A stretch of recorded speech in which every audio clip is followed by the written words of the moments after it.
Assalamualaikum warahmatullahi wabarakatuh. Pada kesempatan kali ini, saya akan mencoba untuk mempresentasikan penelitian saya yang berjudul pengaruh penambahan ampas dan cairan hasil fermentasi limbah kulit jeruk sebagai media tumbuh Capsicum frustacea L.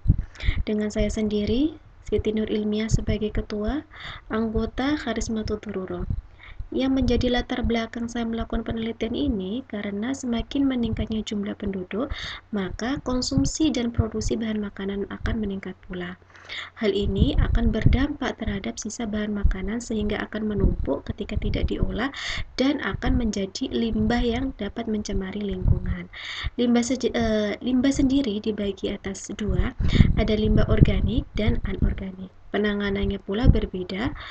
Untuk limbah organik, kita bisa menggunakan bahan-bahan organik, baik itu limbah sayuran maupun buah-buahan, untuk diproduksi menjadi pupuk alami.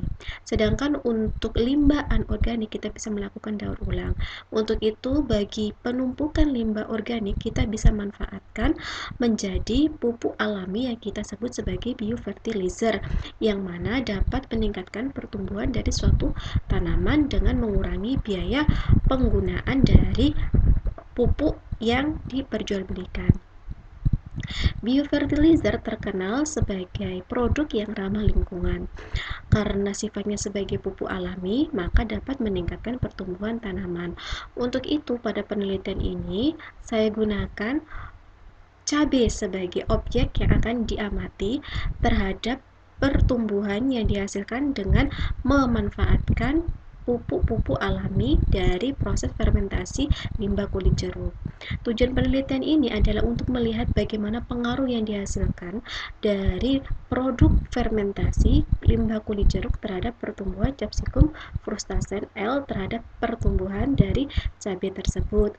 Manfaat penelitian adalah bagaimana kita bisa memanfaatkan bahan organik yang mana sifatnya biodegradable dari hasil rumah tangga yang kemudian bisa dimanfaatkan untuk pupuk alami.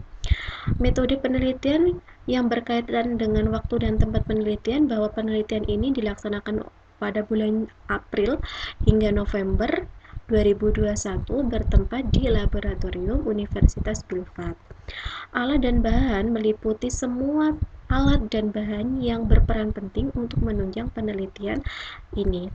Tahapan penelitian meliputi prosedur pertama, yaitu proses fermentasi, yakni kita menggunakan kombinasi ataupun campuran dari gula merah, kulit jeruk, dan air dengan perbandingan 1:3:10. Hal ini sesuai dengan penelitian sebelumnya dari Hemaleta dan Visantini 2020 yang telah dimodifikasi. Pembuatan media tumbuh dengan berbahan dasar limbah kulit jeruk kita lakukan dengan cara melakukan fermentasi selama 3 bulan. Setelah fermentasi dilakukan, ampas dan cairan kemudian digunakan sebagai media tumbuh bagi tanaman Capsicum frustacea L. Hal ini sesuai dengan penelitian yang telah dilakukan oleh Hemaleta dan Visantini 2020. Pembuatan media tumbuh untuk melihat pengaruh dari penambahan limbah kulit jeruk ini dilakukan dengan 4 perlakuan, yakni perlakuan pertama yakni hanya tanah saja, kemudian perlakuan kedua kombinasi tanah dengan kompos, perlakuan ketiga tanah dengan hasil fermentasi limbah kulit jeruk, perlakuan keempat adalah tanah dengan penambahan kompos dan juga hasil fermentasi limbah kulit jeruk. Sebagaimana perbandingannya bisa dilihat pada tabel berikut. Untuk kita bisa mengambil data dan instrumen yang dilakukan, yakni kita melakukan pengujian statistik menggunakan rancangan acak lengkap dengan 4 perlakuan dan 5 kali ulangan. Hasil tersebut diuji secara statistik menggunakan ANOVA dan instrumen berupa SPSS 22 untuk melihat pengaruhnya, yakni berupa tinggi batang dan juga jumlah daun pada pertumbuhan ke-14 hari. Hasil dan pembahasan bisa dilihat pada layar bahwa dari uji statistik menggunakan 0,05 kita peroleh p value-nya 0,00 lebih kecil dibandingkan 0,05 sehingga berpengaruh nyata ya, perlakuan terhadap tinggi dan juga jumlah daun. Karena berpengaruh nyata, kita kemudian melakukan uji lanjut yaitu uji Duncan dengan taraf 5% sehingga kita peroleh adanya perbedaan nyata antara perlakuan tanah dengan perlakuan penambahan tanah dengan kompos, tanah dengan hasil fermentasi kulit jeruk dengan tanah yang juga ditambahkan kompos dan hasil fermentasi kulit jeruk. Hasil tinggi dan juga jumlah daun pada tanaman Capsicum frustacea L bisa dilihat bahwa perlakuan tanah lebih tinggi dibandingkan dengan 3 perlakuan yang lain.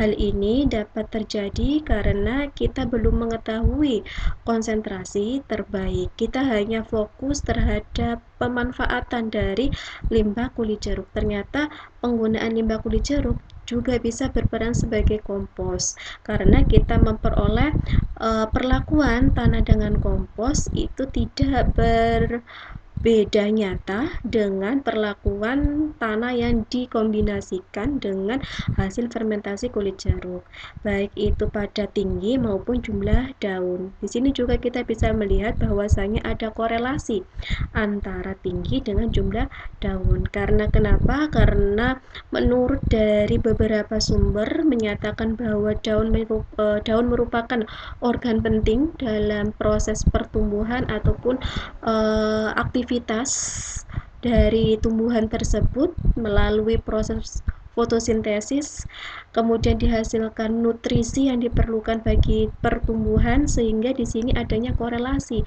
antara tinggi dengan jumlah daun yang dilakukan.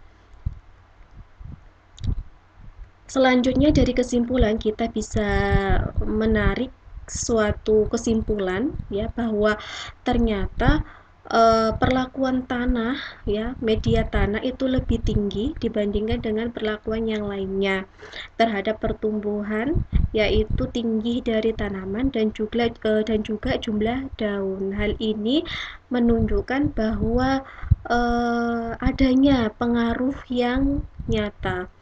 Kemudian untuk itu tahap selanjutnya kita bisa menggunakan media tanah dengan kombinasi limbah kulit jeruk sebagai kompos karena ternyata hasilnya tidak berbeda nyata antara kompos dengan tanah dengan perlakuan uh, tanah dengan limbah kulit jeruk sehingga kita bisa melakukan pemanfaatan dari limbah kulit jeruk. Tetapi yang paling penting adalah nantinya dalam uji selanjutnya kita bisa menentukan konsentrasi tertinggi karena beberapa sumber menyatakan bahwasanya cairan fermentasi dari limbah organik dengan perbandingan 1:100 memiliki pengaruh untuk meningkatkan pertumbuhan dari suatu tanaman turi. Untuk itu, untuk selanjutnya bisa dilakukan pengujian terhadap konsentrasi yang sesuai.